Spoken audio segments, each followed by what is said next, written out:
Begini ya tuan-tuan ya. Kalau tengok media tempatan hari ni lah, media-media tempatan liberal dan tak ada jiwa Islam. Mereka mula memperkelekehkan dengan mengatakan kempen boykot BDS, boykot barangan Israel. Sebab negara ni, saya bagi tahu adalah negara yang sebahagian besar penguasaan media dia adalah golongan liberal. Dan saya nak beritahu juga pada tuan-tuan, jangan lupa, data dunia menunjukkan liberal Islam ni ada 2%. Berarti orang Islam yang hanya Islam dari segi pengucapan lidahnya. Tapi dari segi konsep kehidupannya, mereka menyokong pembentukan liberal dan sekular. Iaitu tiada campur tangan agama dalam pembinaan kenegaraan, dalam pembinaan minda, jiwa dan sebagainya. Jadi hari ini ramailah orang perlekehkan dengan mengatakan kempen kita anti-Israel melalui memboikot produk Israel. Tak merugikan Israel, dia lebih merugikan syarikat tempatan. Sebab apa? Sebab mereka mahukan apa saja gerakan yang boleh dijadikan asas masa depan untuk Islam kuat di negara ni. Sebab sekarang ni kalau kita bina gerakan sebagai, sebab tu orang tak suka gerakan anti-Israel. Gerakan anti orang yang menghina Allah. Sebab mereka bimbang. Kerana asas-asas gerakan ini akan boleh mengukuhkan kita pada masa depan. Dan mereka tak mahu pada masa depan ada sebab Islam menjadi kuat dari segi penyatuan ummah. Jadi orang-orang yang strategik ni tuan-tuan, dia ada fikiran strategik. Dia tak lihat saja tentang kita anti-U, anti-N, anti-M, anti-K ni sebagai anti-Israel. Dan mereka pun tak lihat kita anti-K, anti orang yang menghina istilah agama Allah ni sebagai boykot komersial. Yang mereka takut adalah asas kepada boykot ni membina solidariti Islam. Macam ni mereka baca seperti mana Amerika baca tentang kekuatan Islam, seperti mana Yahudi baca tentang kekuatan Islam. Iaitu apabila kamu memberi orang Islam ruang untuk bersatu di atas apa-apa isu, percayalah penyatuan itu tidak akan berhenti di situ. Maka tu hari ini saudara baca banyak orang nak memperlekehkan tentang kempen BDS, cuba menggambarkan kempen kita lebih banyak menggagalkan ekonomi Malaysia. Mereka cuba nak memperlekehkan kempen kita tentang penghina agama Islam dengan menggambarkan bukan itulah yang Islam mahukan. Macam-macam. Kerana yang mereka takuti, boykot ini menjadi asas kepada penyatuan Islam yang hampir 20 tahun longgar di negara kita. Berlaku perbalahan politik, berlaku perbalahan mazhab, berlaku perbalahan ideologi. Macam-macam lah perbalahan yang telah memecah belahkan dan Islam memang nampak melemah di negara kita. Kerana mereka berjaya mencaturnya. Satu di peringkat perbalahan apa yang dipanggil mazhab. Satu lagi perbalahan di bawah politik. Politik ni dipecahkan walaupun ideologi, dipecahkan Melayu tapi dia turut memecahkan Islam.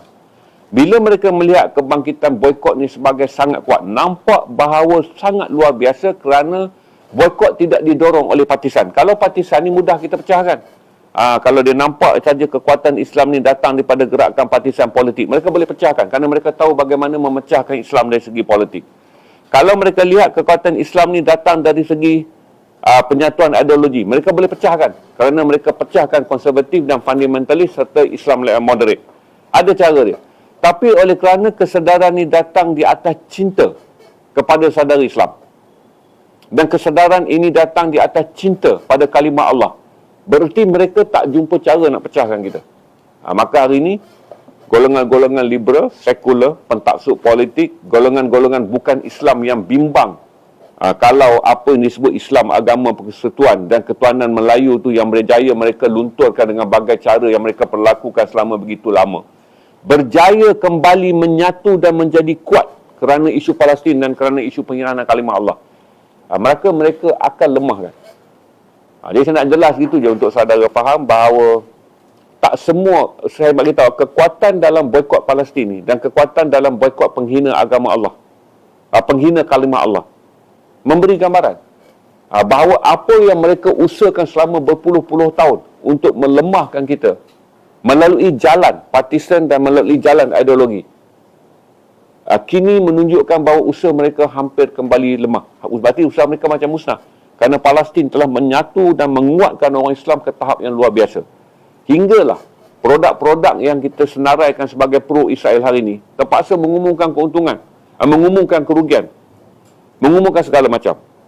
Kemudian apabila berlaku isu pada penghinaan kalimah Allah, mereka juga melihat kalimah Allah ni tuan-tuan, saya tak fikir kata kalau saya cakap ataupun Dr. Akmal Siddiq cakap itu adalah punca yang menyatukan orang Islam.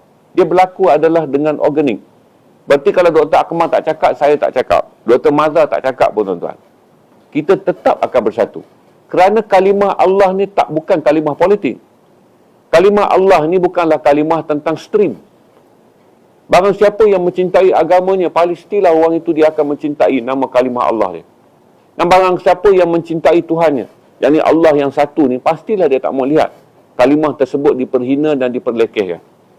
Ini saya nak ingatkan tuan-tuan untuk faham. Selain daripada kita nak faham agenda Yahudi dalam permainan antarabangsa, kita nak faham agenda Amerika dan sekutu dia dalam memecah belahkan konteks Islam dalam Palestin ni. Daripada kita duk bercakap banyak tentang menyalahkan Mesir, menyalahkan apa. Lihat bahawa serangan ke atas perpaduan dan kekuatan kita juga cuba dipecah belahkan. Jadi kita doa pada Allah. Berarti kalau kita baca Qunut Nazilah ni tuan-tuan, terguna pakailah kepada semua musuh Islam. Dalam konteks ni bukan saja Israel dan Amerika, tetapi siapa saja yang pada hari ini merasa gugup dan gemetar, yang tidur malam mereka tidak lena kerana melihat Palestin telah menyatukan Islam, yang tidur malam mereka diganggu oleh kebimbangan yang sebenarnya mereka tak perlu bimbang, di mana mereka melihat kalimah Allah yang dihina telah menumbuhkan kekuatan di kalangan perpaduan orang Islam. Mereka tak boleh tidur, itu bukan masalah kita. Dia pergi jumpa doktor lah untuk selesaikan ketakutannya. Kita bersatu bukanlah untuk mengangkat senjata. Sebab tu saya menentang penyatuan yang membawa keganasan. Tak perlu kita ugut dan kita rosakkan mana-mana pemilikan aset. Jangan kita buat kekacauan hingga menjadikan pihak polis berada dalam keadaan sukar. Kita berjuang dengan mengatakan, dengan bagi dia isyarat beginilah, dengan cinta kami kepada Allah, kami menutup saku kami daripada menyokong kamu. Cukup. Sebagai bukti, jangan sesekali kamu uji kekuatan kami dalam melindungi kalimah suci. Kerana kami akan balas hanya dengan kekuatan yang paling kecil, iaitu harta kami. Iaitu kami tidak akan membelanjakan harta kami kepada mereka yang mencela dan menghina agama kami. Cukup. Tak perlu lagi kita buat heboh. Kerana perkara inilah yang menimbulkan kegentaran. Sebab tu saya lihat di media-media sosial yang disokong oleh kumpulan pro-sekular dan liberal, mereka mula mainkan isu cuba memperlekehkan. Ataupun cuba menimbulkan rasa bersalah dengan cuba memburukkan Islam. Dengan mengatakan boikot kita ke atas Israel lebih merugikan negara berbanding menyusahkan Israel. Bagi orang yang tak faham jihad ni tuan-tuan, mereka sentiasa menganggap dalam hidup ni tak ada iman. Kita nak bercakap tentang konsep iman kepada orang yang tak pernah beriman dengan apa agama, ataupun di dalam agamanya tiada konteks iman. Susahlah. Kerana mereka tak faham. Tapi teruskanlah dengan tenang-tenang. Sebab perang dengan mengikat saku kita, dengan mengikat ekonomi kita, daripada terbabit menyokong mana-mana produk ekonomi yang bersama dengan Israel, secara langsung ataupun tidak. Menyekat ekonomi kita kepada mana-mana pihak yang mencela dan menghina agama serta kalimah Allah. Kita lakukanlah dengan tenang-tenang saja. Keep smiling. Mengatakan dengan senyum. Dengan senyum. Kami tidak akan berbelanja kepada kamu, kerana kamu telah membunuh saudara Islam kami. Dengan senyum. Kami tidak akan berbelanja kepada kamu, kerana kamu telah menghina Allah kami. Cukup. Jangan bawa keganasan, kerana kita tahu kekuatan kita sekarang adalah dengan kelembutan, iaitu memboikot dengan menggunakan kuasa beli kita. Terima kasih semua.